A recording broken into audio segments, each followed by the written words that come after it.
Hey guys welcome back to the YouTube channel. ఇవాళ problem ఏంటంటే kth largest element in an array. Kth largest element అంటే ఏం లేదు guys. First of all మనము ఈ అరే చూద్దాం. ఈ అరే చూసి ఒక సింపుల్ ఎగ్జాంపుల్ తీసుకుందాం. సపోజ్ నేను 1 2 3 5 4 అనుకుంటా. ఇందులోకి నాకు లార్జెస్ట్ వాల్యూ కనుక్కోమంటే ఏం చేస్తారు మీరు? లార్జెస్ట్ వాల్యూ ఏంటి ఉంటుంది అసలు? ఫస్ట్ 5 ఉంటుంది. ఒకవేళ సెకండ్ లార్జెస్ట్ అనుకుంటే 4 ఉంటుంది. సేమ్ అదే విధంగా ఈ అరేలో మనకి k ఈజ్ ఈక్వల్స్ టు 2 అంటే నాకు సెకండ్ లార్జెస్ట్ వాల్యూ కావాలి. సెకండ్ లార్జెస్ట్ వాల్యూ అంటే మనకి 5. 6 ఏమో ఫస్ట్ లార్జెస్ట్, 5 ఏమో సెకండ్ లార్జెస్ట్. సేమ్ అదే విధంగా ఇక్కడ చూసుకుందాం. k ఈజ్ ఈక్వల్స్ టు 4 అన్నారు. 4 అంటే మనకి ఫోర్త్ లార్జెస్ట్ ఎలిమెంట్ కావాలి. ఫస్ట్ లార్జెస్ట్ ఏంటి? ఇది. సెకండ్ లార్జెస్ట్ ఇది. థర్డ్ లార్జెస్ట్ ఇది. ఫోర్త్ లార్జెస్ట్ ఏముంటుంది? 4 ఉంటుంది. అందుకే ఆన్సర్ 4 వచ్చింది. అవుట్‌పుట్ 4 వచ్చింది. ఇక్కడ 5 వచ్చింది. సో, ఈ విధంగా కనుక్కోవాలి. ఈ విధంగా కనుక్కోవాలనుకుంటే మనం బ్రూట్ ఫోర్స్ అప్రోచ్ ఏముంటది? ఫస్ట్ ఒక అరే ఉంటుంది. 3 2 1 5 6 4 అవునా? ఇందులోకెళ్ళి ఫస్ట్ మనం ఫస్ట్ లార్జెస్ట్ కనుక్కుంటాం. అదే ఏ విధంగా అనుకుంటాం? ప్రతి ఒక్క ఇండెక్స్‌కి వెళ్ళి అందులోకెళ్ళి లార్జెస్ట్ వాల్యూ అంటే అందులోకెళ్ళి మాక్సిమం వాల్యూ కనుక్కుంటాం. సో, టైమ్ కాంప్లెక్సిటీ ఒక ఫస్ట్ లార్జెస్ట్ ఎలిమెంట్ కనుక్కోవడానికి n అవుతది. తర్వాత నెక్స్ట్ సెకండ్ లార్జెస్ట్ ఎలిమెంట్ కనుక్కోవాలి. సెకండ్ లార్జెస్ట్ ఎలిమెంట్ కనుక్కోవాలంటే సేమ్ మళ్ళీ అదే అరేని మళ్ళీ ట్రావర్స్ చేసి కనుక్కుంటాం. ఇంకొకసారి అయితది. అట్లా ఒకవేళ నా లార్జెస్ట్ ఎలిమెంట్ అనేది లాస్ట్ పొజిషన్‌లో ఉంటే వర్స్ట్ కేస్‌లో అప్పుడు ఏమవుతది? n into n time complexity అవుతది. అవునా? అవునా? ఒకవేళ k అనేది సెకండ్ కాకుండా సైజ్ ఆఫ్ n ఉన్నదనుకోండి. ఇప్పుడు సిక్స్త్ లార్జెస్ట్ ఉందనుకోండి. సిక్స్త్ లార్జెస్ట్ అంటే నాకు 1 వస్తది. 1 రావాలంటే నేను ఎన్ని సార్లు ట్రావర్స్ చేయాలి? n టైమ్ ట్రావర్స్ చేయాలి. అవునా? సో, ఓవరాల్‌గా టైమ్ కాంప్లెక్సిటీ ఎంత అయింది? n into n which is n square అయింది. ఇదే n స్క్వేర్ టైమ్ కాంప్లెక్సిటీ ఒకవేళ కన్‌స్ట్రెయింట్స్ బట్టి చూసుకుంటే 10 పవర్ 5 ఉన్నది. 10 పవర్ 5 ఉంటే రన్ అవ్వదు.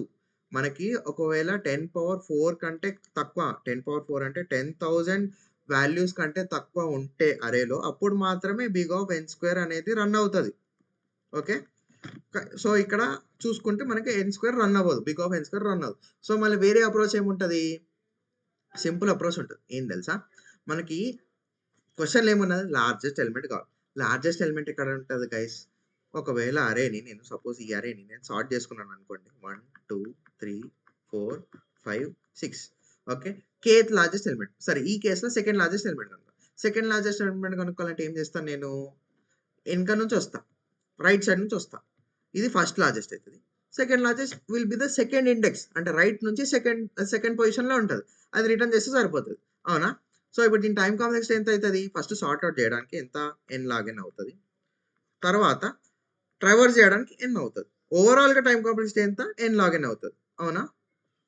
ఏ బెస్ట్ అల్గోరిథం మెర్జ్ సార్ట్ తీసుకున్నా, హీప్ సార్ట్ తీసుకున్నా, ఎంత బెస్ట్ అల్గోరిథం తీసుకున్నా వర్స్ట్ కేస్‌లో మనకి time complexity big of n అవుతది. n log n అవుతది. ఓకే. సో, ఇది మనం కోడ్ అప్ చేసి చూద్దాం. ఓకే. సో, గైస్ కోడింగ్ పార్ట్‌కి వచ్చేసరికి మనం ఫస్ట్ అండ్ ఫార్మోస్ట్ థింగ్ ఏం చేయాలని చెప్పా? అరేని సార్ట్ చేసుకోవాలి. సో, nums డాట్ సార్ట్ చేసుకోవాలి. సార్ట్ చేసుకున్నాక నెక్స్ట్ ఏం చేయాలి మనము?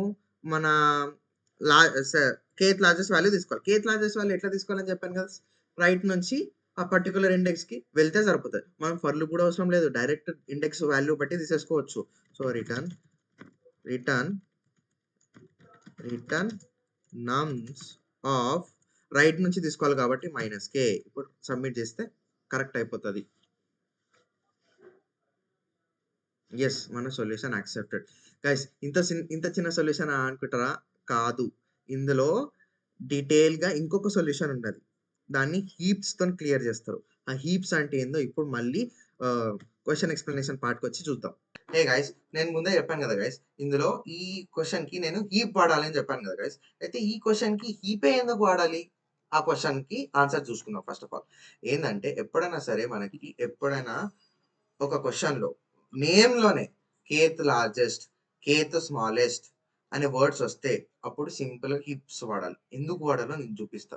అయితే ఫస్ట్ ఆఫ్ ఆల్ హీప్స్ అంటే ఏందో తెలుసుకుందాం.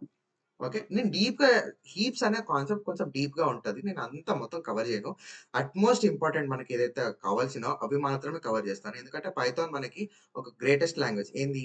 మనకి అన్ని అబ్స్ట్రాక్షన్స్ అన్నీ ముందే ఆల్రెడీ ఫుల్‌ఫిల్ అయిపోయినాయి. మనం just we should know how to use it and when to use it and where to use it. అది తెలిస్తే సరిపోతది మనకి. అయితే ఇప్పుడు హీప్స్ గురించి తెలుసుకుందాం. ఎట్లా వాడాలి? ఎందుకు వాడాలి? ఎప్పుడు వాడాలి? ఎక్కడ వాడాలి? తెలుసుకుంటే సరిపోతది. అదే తెలుసుకుందాం. అయితే హీప్స్ అంటే ఏంటంటే మనకి హీప్స్‌లో 3 ఇంపార్టెంట్ మెథడ్స్ ఉంటాయి. ఏంటంటే హీపిఫై, తర్వాత హీప్ డాట్ పాప్, తర్వాత హీప్ క్యూ ఉంటుంది. హీప్ క్యూ అనే ఒక మాడ్యూల్ ఉంటుంది గైస్ పైథాన్లో. ఈ మాడ్యూల్తో మనం హీప్స్ అనేది ఈజీగా క్రియేట్ చేసుకోవచ్చు, డిస్ట్రాయ్ చేయొచ్చు. సో ఈ మాడ్యూల్ తోటి మనం హీప్స్ చేస్తాం. Heap dot pop, heap dot push. అయితే ఈ 3 కీ మెథడ్స్ ఉంటాయి. ఈ 3 కీ మెథడ్స్ లకి ఈ 2 మెథడ్స్ చాలా ఇంపార్టెంట్. ఏందో చూద్దాం. ఇప్పుడు నేను ఫర్ ఎగ్జాంపుల్ 2, 1, 3 అని ఒక అరే ఉన్నది. ఈ అరే నేను సార్ట్ చేయాలనుకుంటా.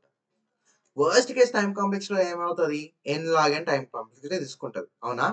అదే నేను ఏం చేస్తానంటే హీప్ లో పుష్ అండ్ పాప్ చేస్తే ఆటోమేటికలీ సార్ట్ అయిపోతుంది, తెలుసా? అదొక కాన్సెప్ట్ ఉంటుంది హీప్ లో. ఇప్పుడు నేను ఒక ఎంటీ అరే తీసుకుంటా, నేను దీన్ని హీపిఫై చేస్తా. హీపిఫై అంటే ఇది ఒక నార్మల్ అరే కాదు గాయస్, ఇది ఒక హీప్ అరే అని నేను పైథాన్ కి చెప్పిపించి దీన్ని నార్మల్ అరేగా ట్రీట్ చేయకు, నువ్వు హీప్ అరే లాగా ట్రీట్ చేయని చెప్తా. అప్పుడు ఏం చేస్తుంది అంటే పైథాన్ హీపిఫై ఫంక్షన్ రన్ చేస్తుంది. హీపిఫై ఫంక్షన్ రన్ చేసి ఈ నార్మల్ అరేని హీప్ అరే లాగా కన్వర్ట్ చేసుకుంటుంది. కన్వర్ట్ చేసినప్పుడు అప్పుడు ఈ 2 మెథడ్స్ మనం వాడుకొని అప్పుడు ఏం చేయొచ్చు అంటే ఈ అరేను యాజ్ లాంగ్ యాజ్ ఈ అరేని ఆన్ ద ఫ్లై నేను పుష్ చేస్తూనే ఆటోమేటికల్లీ సార్ట్ చేసేసుకోవచ్చు అరేని. ఏ విధంగా అవుతుందో చూద్దాం. ఇప్పుడు ఫస్ట్ ఎంటీ ఉన్నది, నేను 2ని పుష్ చేసుకున్నాను అనుకోండి, సరే ఒకటే ఎలిమెంట్ ఉన్నది కాబట్టి 2 వెళ్తుంది. తర్వాత ఇప్పుడు నేను 1ని పుష్ చేసినాను అనుకోండి, ఆటోమేటికల్లీ లోపల 1,2 వచ్చేస్తుంది. ఆటోమేటికల్లీ లోపల 1,2 వచ్చేస్తుంది. నేను ఎక్స్ప్లిసిట్ గా దాన్ని మళ్ళీ సార్ట్ చేయాల్సిన అవసరమే లేదు. తర్వాత ఇప్పుడు నేను 3 పుష్ చేయాలనుకున్నాను అనుకోండి, 3 ఈ విధంగా తీసుకొచ్చి పుష్ చేయాలనుకున్నాను అనుకోండి, ఇప్పుడు 1, 2, 3 ఆటోమేటికల్లీ 2, 1, 3 1, 2, 3 మారిపోతుంది. మనం ఎక్స్ట్రా ఎఫర్ట్స్ పెట్టాల్సిన అవసరం లేదు. అయితే ఒక చిన్న ప్రాబ్లం ఏంటంటే మనకి ఈ ప్రాసెస్ అవుతున్నప్పుడు మనకి ఎవ్రీ టైం పుష్ చేస్తున్నప్పుడు లాగ్ అండ్ టైం కాంప్లెక్సిటీ తీసుకుంటుంది. లాగ్ ఎన్ తీసుకుంటుంది. ఇది కూడా లాగ్ ఎన్ తీసుకుంటుంది. ఇది కూడా లాగ్ ఎన్ తీసుకుంటుంది. సేమ్ అదే విధంగా పాప్ చేస్తున్నప్పుడు కూడా ఏమవుతుంది అంటే స్మాలెస్ట్ వాల్యూ ఆటోమేటికల్లీ వచ్చేస్తుంది. మనం ఎక్స్ప్లిసిట్ గా మెన్షన్ చేయాల్సిన అవసరం లేదు. ఇప్పుడు 2, 1, 2, 3 ఉంది కదా, 1, 2, 3 ఉన్నది అనుకోండి, నేను ఒకవేళ హీప్ డాట్ పాప్ తీసుకున్నాను అనుకోండి, ఆటోమేటికల్లీ స్మాలెస్ట్ వాల్యూ వస్తుంది. ఇక్కడ కూడా 2, 3 తీసుకున్నాను అనుకోండి, ఆటోమేటికల్లీ స్మాలెస్ట్ వాల్యూ వస్తుంది. సేమ్ ఇదే విధంగా 3 కూడా ఆటోమేటికల్లీ స్మాలెస్ట్ వాల్యూ వస్తుంది. గైస్ అబ్జర్వ్ చేస్తే మనకి ఇదే కావాలి. మనకి ఆటోమేటికల్లీ స్మాలెస్ట్ అంటే ఇప్పుడు మనకి లార్జెస్ట్ అన్నారు కదా, సేమ్ ఇదే ఫ్లిప్ చేద్దాం, అవునా? ఇప్పుడు పైథాన్ బై డిఫాల్ట్ గా మినిమం హీప్స్ తీసుకుంటుంది. మినిమం హీప్స్ అంటే ఆటోమేటికల్లీ స్మాలెస్ట్ ఎలిమెంట్ మాత్రమే పాప్ చేస్తుంది. నేనేం చేస్తా తెలుసా, మ్యాక్స్ హీప్ తీసుకోవడానికి నేనేం చేస్తానంటే ఈ 2, 1, 3ని నెగిటివ్ అరేలకు మార్చేస్తాను. అప్పుడు -1, -2, -2, -1, -3. అప్పుడు ఏమైతే స్మాలెస్ట్ వాల్యూస్ పోవాలంటే ఏమవుతుంది, ఫస్ట్ -2నే ఉంటుంది, తర్వాత ఇది స్వాప్ అయిపోతుంది 2, -1, అప్పుడు 3, -3, -2, -1. పైథాన్ ప్రకారంగా ఆలోచిస్తే స్మాలెస్ట్ వాల్యూ ఫస్టే ఉంది, కానీ మనకి లార్జెస్ట్ వాల్యూ కావాలి కదా. సేమ్ అదే విధంగా నేను ఎక్కడైతే మైనస్ చేసినానో మైనస్ తీసేసి అప్పుడు నేను లార్జెస్ట్ వాల్యూ తీసుకోవచ్చు కదా, సింపుల్ గా అయిపోతుంది. సో ఇప్పుడు నేను ఇక్కడే ఒకవేళ నేను second largest value which is k = 2 value తీసుకోవాలనుకుంటే సేమ్ ఉన్న హీప్ నేను ఒకవేళ 2 టైమ్స్ పాప్ చేస్తే ఆ సెకండ్ వాల్యూ వచ్చేసినట్టే కదా, k = 2, kth స్మాలెస్ట్ ఎలిమెంట్ వచ్చేసినట్టే కదా. అందుకే హీప్స్ అనేది ఇక్కడ వాడితే kth స్మాలెస్ట్, kth లార్జెస్ట్ కి చాలా హెల్ప్ఫుల్ అవుతుంది. ఓకే, ఇప్పుడు ఈ కోడింగ్ పార్ట్ నే ఈ క్వశ్చన్ ఎక్స్ప్లెనేషన్ పార్ట్ ని నేను కోడింగ్ పార్ట్ కి వచ్చేసరికి చూద్దాం ఏ విధంగా ఎగ్జిక్యూట్ అవుతుంది. గైస్ ఇప్పుడు కోడింగ్ పార్ట్ కి వచ్చేసరికి ఫస్ట్ అండ్ ఫార్మోస్ట్ థింగ్ ఏం చెప్పాను కదా గైస్, ఒక కీ పాయింట్ చెప్పాను. ఏంటి అంటే మనకి Python by default minimum heaps తీసుకుంటుంది. మినిమం హీప్స్ అంటే మనకి స్మాలెస్ట్ వాల్యూ అనేది ఫస్ట్ లో ఉంటుంది. మనకు అట్లా వద్దు, లార్జెస్ట్ వాల్యూ ఫస్ట్ లో ఉండాలి. అయితే నేను ఏం చేశాను, అన్ని వాల్యూస్ కి నెగిటివ్ అపెండ్ చేశాను, అవునా? సో అది చేద్దాం ఫస్ట్. ఇప్పుడు నేను చేసి ఒక దాంట్లో స్టోర్ చేసుకుంటాను మ్యాక్స్ హీప్ అని. ఇట్లా -x ఫర్ x ఇన్ నమ్స్. ఈ విధంగా చేయడం వల్ల ఏమవుతుందంటే మనకి ప్రతి ఒక్క ఎలిమెంట్ ఇందులో ఉన్నది నెగిటివ్ అయిపోతుంది. నెగిటివ్ అయిపోవడం వలన మనకి నెగిటివ్ వాల్యూస్ అనేది ఫస్ట్ లో ఉంటాయి. అంటే విచ్ ఇస్ -6 ఫస్ట్ లో ఉంటుంది. -6 ఏంటి, స్మాలెస్ట్ వాల్యూ. ఒకవేళ దాని పొలారిటీ చేంజ్ చేసేస్తే లార్జెస్ట్ ఎలిమెంట్ అవుతుంది కదా. అందుకే నెగిటివ్ ఎలిమెంట్స్ ని మనం మ్యాక్స్ హీప్ లో వేసి నెక్స్ట్ ఏం చేయాలి, హీపిఫై ఫంక్షన్ కాల్ చేయాలి. హీపిఫై ఫంక్షన్ కాల్ చేస్తే మాత్రమే అప్పుడు మనకి heap dot pop, heap dot push values, heap dot push methods అనేది వర్త్ ఇట్ అవుతుంది, అంటే వాలిడేషన్ ఫేజ్ కి వస్తాయి, లేకపోతే వర్కౌట్ అవ్వవు. సో ఇప్పుడు ఏం చేయాలంటే హీప్ క్యూ అనే మాడ్యూల్లో ఉంటాయి. హీపిఫై ఏ అరే హీపిఫై చేయాలి, నేను మ్యాక్స్ హీప్ అనే అరేని హీపిఫై చేయాలి. మ్యాక్స్ హీప్ చేశాక నెక్స్ట్ ఏం చేయాలి అంటే మనకి మనకి క్వశ్చన్ ఏమున్నది? k ఈజ్ ఈక్వల్స్ టు 2 అంటే సెకండ్ లార్జెస్ట్ ఎలిమెంట్ కాదు. సెకండ్ లార్జెస్ట్ ఎలిమెంట్ మనకి డైరెక్ట్‌గా రాదు. మనం 1 బై 1 పాప్ చేసుకుంటూ వెళ్ళాలి. 1 బై 1 పాప్ చేసుకుంటూ వెళ్ళాలంటే ముందున్న చెత్త అంతా క్లియర్ చేయాలి. బేసిక్‌గా చెప్పాలంటే ఇప్పుడు 1, 2, 3, 4, 5, 6 ఉందా? అయితే ఇప్పుడు మనకి k equals to 2 second value pop చేయాలి అంటే సెకండ్ వాల్యూ నాకు ఫెచ్ చేయాలంటే ఒక మెథడ్ హీప్ డాట్ పాప్ కొట్టాలి. కానీ హీప్ డాట్ పాప్ కొడితే ఫస్ట్ ఇది వస్తది. సో ఫస్ట్ నేను క్లియర్ చేయాలి. క్లియర్ చేయాలంటే మనకి ఈ అరే అంటే ఈ ఇండెక్స్‌కి వచ్చే వరకి మనం అంత చెత్త అంతా క్లియర్ చేసుకుంటూ వెళ్ళాలి. అర్థమైందా? అందుకే ఫర్ లూప్ k-1 వరకు చేస్తూ పోతాం. ఒకవేళ k పెట్టేసినాం అనుకోండి, ఇది కూడా పాప్ అయిపోతది. పాప్ అయిపోయి మనకు ఆన్సర్ రాదు. అందుకే k-1 పెడితే మనకి k కంటే ముందున్నంత చెత్త అంతా ఇదంతా క్లియర్ అయిపోయి అప్పుడు ఇది మాత్రమే రిటర్న్ అవుతది. సో ఫర్ ఎగ్జాంపుల్ నేను ఒకవేళ ఇది రిటర్న్ చేయాలనుకున్నాను అనుకోండి. ఇది రిటర్న్ చేయాలనుకుంటే నేను ఇది క్లియర్ చేయాలి ఫస్ట్, ఇది క్లియర్ చేయాలి, ఇది క్లియర్ చేయాలి. ఇది ఎన్ని సార్లు క్లియర్ చేయాలి? సారీ ఇది ఎన్ని ఎలిమెంట్స్ క్లియర్ చేయాలి? k is equals to 3 times clear sorry fourth element కదా! k ఈజ్ ఈక్వల్స్ టు 4 అంటే 4 - 1 ఎలిమెంట్స్ అంటే దీనికి ముందున్న ఎలిమెంట్స్ అన్ని క్లియర్ చేస్తూ వెళ్ళాలి. అందుకే ఫర్ లూప్ పెట్టి క్లియర్ చేస్తా ఫస్ట్. చూద్దాం. సో ఏ విధంగా for x in range k-1 okay. ఇప్పుడు heap q dot heap pop what should I clear? max heap. Okay. So ఇదంతా చెత్తంతా క్లియర్ చేస్తది. క్లియర్ చేసినాక మనకు ఆన్సర్ ఎక్కడ ఉంటది? ఆ పర్టిక్యులర్ ఇండెక్స్ దగ్గర ఉంటుంది. So return heap q dot heap pop ఏం క్లియర్ చేయాలి? ఏం పాప్ చేయాలి? Max heap.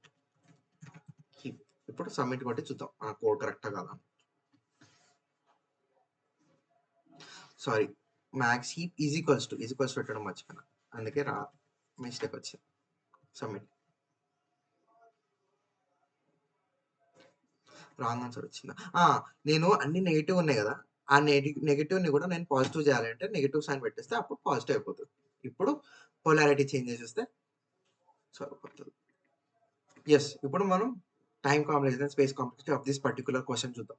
గైస్ ఇప్పుడు time complexity and space complexity వచ్చేసరికి నేను కొన్ని కీ మెథడ్స్కి టైం కాంప్లెక్సిటీ చెప్పడం మర్చిపోయినా. ఏంటంటే ఈపీ5 ఫంక్షన్ ఉంది కదా, ఈ ఈపీ5 ఫంక్షన్ లాగ్ అండ్ టైం కాంప్లెక్స్గా వర్కౌట్ అవుతుంది.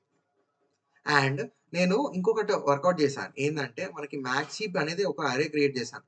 సో దానికి మనం ప్రతి ఒక్క ఎలిమెంట్కి ట్రావర్స్ చేసాం కదా, సో దాని time complexity big of n అవుతుంది. Okay, big of n plus log n. తర్వాత మనం ఎవ్రీ టైం మనము ఆ అరేని పాప్ చేసుకుంటూ వెళ్ళాం అంటే చెత్త అంతా క్లియర్ చేసాం. అది ఎన్నిసార్లు క్లియర్ చేసినాము? అట్మోస్ట్ k టైమ్స్ క్లియర్ చేసినాం. k ఇంటూ లాగ్ n అవుతుంది. Log n. సో మన ఓవరాల్ టైం కాంప్లెక్సిటీ ఏది డామినేట్ చేస్తుందంటే ఫస్ట్ బిగ్ ఆఫ్ n ఏది మ్యాక్స్ హీప్ క్రియేట్ చేయడానికి, తర్వాత ఈపీ5 లాగ్ n, తర్వాత k times log n. So observe చేసుకుంటే ఇది మన హైయెస్ట్ టైం కాంప్లెక్సిటీ. సో మన time complexity k times log n అవుతుంది. అండ్ స్పేస్ కాంప్లెక్సిటీకి వచ్చేసరికి నేను ఒక స్పెషల్ అరే తీసుకున్నాను మ్యాక్స్ హీప్ అని. సో దానికి ఒక n టైం, దానికి space complexity big of n అవుతుంది. గైస్ అబ్జర్వ్ చేసుకుంటే మనకి time complexity of sorting and హీప్కి రెండు ఈక్వల్ ఉన్నాయి. కానీ నేను ఈ పర్టిక్యులర్ అప్రోచ్ నేను ఎందుకు అంత స్ట్రెస్ చేసి చెప్పాలనుకున్నానంటే ఇది ఇంటర్వ్యూలో ఖచ్చితంగా వస్తుంది. అందుకే ఇది అంత స్ట్రెస్ చేసి చెప్పాను. గైస్ ఒకవేళ వీడియో నచ్చితే please like, share and subscribe. Thank you guys.